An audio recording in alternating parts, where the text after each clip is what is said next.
Қарыздан құтылу. Қарыздан құтылудың технологиясын айтып кетейін қазір сіздерге. Кімде қарызы бар, кредит бар, қазір мен шешіп беремін. Айтыңыз, қанша қарызыңыз бар? 30 миллион. 30 миллион. Қарыздан құтылу. Қарыздан құтылудың технологиясын айтып кетейін қазір сіздерге. Біріншісі, мынандай сұрақ қоясың. Мен неден қорқып отырмын? Кімде қарызы бар, кредит бар, қазір мен шешіп беремін. Айтыңыз, қанша қарызыңыз бар? 30 миллион. 30 миллион. Неден қорқып отырсыз? Не болуы мүмкін? Неден қорқып отырсыз? Осы 30 миллион қарызым бар, осыны қайтара аламын ба, бұл өмірді қайтара алмайын ба, балаларыма тастап кетем ба, не болады деген нәрсені қорқып отыр. Енді соңы не болуы мүмкін? Енді не болуы мүмкін? Жазамыз. А, Б, В. Қайтара алмасаңыз не болуы мүмкін? Бірінші айтасыз. Өлтірмей ме? Жоқ.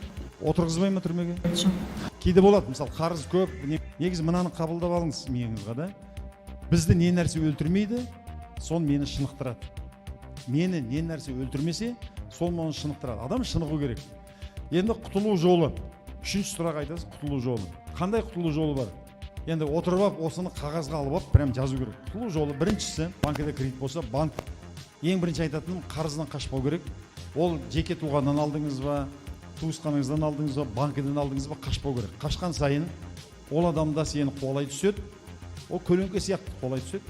Өзіңнің де үнемі депрессияда жүресің. Просто қарама-қарсы қарау керек та, адам қарау керек неменеге. Содан кейін жаңа кісіге мынаны жасап алғаннан кейін айтасыз, жаңа кісіге қарама-қарсы. Қазір көрсетемін қалай айтатынын. Бірінші айтасың, егер банкінікі болатын болса, отсрочка сұраймын.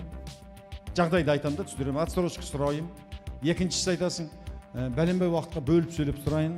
Үшіншісі айтасың, мен банкротпын, бар нәрсеңді ал да, тыныштал. Біріншісі, кредитормен сөйлесу. Кредитормен сөйлесу. Сөйлесіп, ашық немене, оған түрлі жолдарын ұсыну. Содан кейін оған бүйтіп айту керек. Ол туысқаның бола, банкың бола ма? Мен сізден қашып, лақтырып кетейін дейтін ойым жоқ. Мен тірі болсам қайтарамын. Менің мүмкіншілігім бар. Қанша ақша алдың, ол өзіңнің мүмкіншілігіңе байланысты ғой. Біреу 30 миллион алады, біреу 300 мың алады, біреу 200 мың алады. Мен ешқайда қашып кету, көшіп кету, өзіме қол жұмсау деген неме жоқ. Егер сіз мені, енді бір-ақ нәрсе өтініш, сіз мені қылқындыра бермеңіз. Қылқындыра берсеңіз, мен депрессияға түсуі мүмкін, стресске түсуі мүмкін, инфаркт, инсульт тағы бірдеңке болып, мен ауырып қалуы мүмкін, өліп қалуы мүмкін, сол кезде вообще ештеңе ала алмайтын боласыз. Мүмкіншілігі болса, хотя 1000 теңге болсын, 10.000 теңге болсын, бір қаншалық неменің кредит қарыздың мөлшеріне байланысты да, 1%, 2% болсын, соны беру керек. Міне мен бастадым, содан ақырын мұрсат берсеңіз, мен оны қайтарамын. Егер сіз болашағы бар, сұранысқа ие, өзіңізге ұнайтын кәсіпті таңдай алмай қиналып жүрсеңіз, төмендеген сілтемені басып, 2020 жылға арналған топ 300 саланы тегін жүктеп аласыз. Бірінші. Соңын екіншісі, айтасың, енді не істесем болады? Тағы да не істесем болады? Кәсіп бастайын, мына үйімді сатып жіберіп, қайтарайын, қарыз алайын, екінші бір кредит алайын деген сияқты тағы бір жолдарын жазасыз.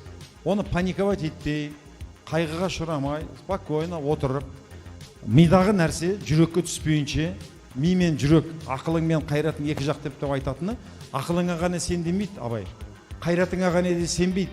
Екі жақтап демейтін ақылың мен қайратың. Мына жүректегі бар нәрсе, кейде эмоция миға беріледі, кейдегі ойымыз, бір нәрсені қорқсақ, жүрегіміз тарсылдап кетеді. Солай ма?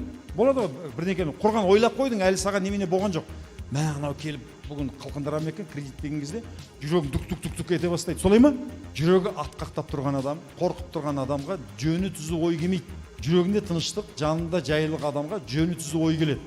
Содан кейін бағана қорқып жүргеннің бәрі түкке тұрмайтын нәрсе екенін өзің қабылдайсың. Содан кейін жаның тынышталып, жүрегің тынышталып, жанында жайлық, қолың дірілдемейді, жүрегің атқақтап тұрған жоқ. Сол кезде мына үшінші неменеге түсеміз. Жаза бастаймыз. Не істесе болады? Қарыздан құтылуға алғашқы жол сол. Басқа ештеңке емес. Қайсы қарызды құтылу керек, қайсының проценті көп? Негізгі қарыздың жақсы қарыз, жаман қарыз деген болады. Негізгі көбінесе қарыздың меніңше 90% біз понттан құтылған кезде құтыламыз. Понтпен жасалған қарыз. Ол мәжбүрлікпен жасалған емес. Үй сатып алу, көлік сатып алу, iPhone сатып алу, той жасау, қарыздардың 90% сондай қарыз, понт қарыз. Келісесіздер ме? егер фонд жоқ болған кезде қазақтың қарызы 90% аз болатын еді. Қарыз алып той жасаймыз, қарызға көлік аламыз, қарызға айфон аламыз, қарызға үйге ремонт жасаймыз, қарызға норка шуб аламыз, қарызға телевизор аламыз. Сол қарыз. Содан кейін депрессияда жүреміз.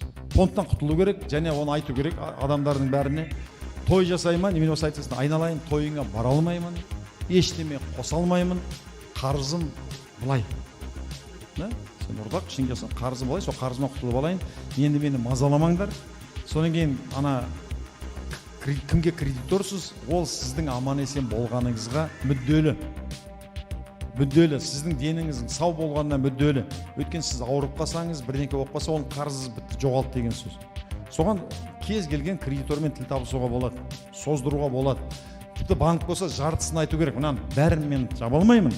Давайте жартысын списать етіңдер. Мені соттап жібергеннен, мені өткеннен ештеңе алмайсың. Мына үйді сатсаң, мынауың жаппайды. Мен баспанамды сатып алсаң да жартысын ғана жабады. Давай жартысын списать етейік. Мен қалған қайтарып берейін. Осыншы қайтарып берейін. Кез келген адаммен ол кредитордың да басы дейді, ол айтады. Қуалай бергеннен түк шықпайды. Ол бірнекеге ұрынып, бірнеке ауыру шалдығатын болса, қайтара алмаймын. Жартысын болсын да қайтарып алайыншы деген ойға келеді. Осындай жағдай болып қалды. Кім қателеспейді? Пендеміз, сен де қателесесің, мен де қателесем. Осылай болды. Енді кесіп алсаң, мынау түгім жоқ. Бірақ қайтарам, шыда. Мен мұрсат бер, қайтарам. Содан кейін айтасың, менің жүрегім тыныш немен болса, басым аман болса қайтарам, оны ақырындап қайтара бастайсың. Ал кредиторға сенің әйтеуір қайтарып бергенің маңызды. Бір жыл басында әлейін қорқытады, үркітеді, үйде сотқа берем, бүйтем дейді. Соны айтасың, одан не шығады саған? Сотқа бергеннен не шығады? Басында айтады, мен қазір жарты жылда қайтарып алам, бір жылда қайтарып алам, айтасың. Жоқ, мен 5 жылда қайтарам, 3 жылда қайтарам. Кредитор қанша бомба қорқытып үйткенмен оған төбір қайтса, ол соған тәубе етсін. Егер сіз болашағы бар, сұранысқа ие, өзіңізге ұнайтын кәсіпті таңдай алмай қиналып жүрсеңіз, төмендеген сілтемені басып, 2020 жылға арналған топ 300 саланы тегін жүктеп аласыз.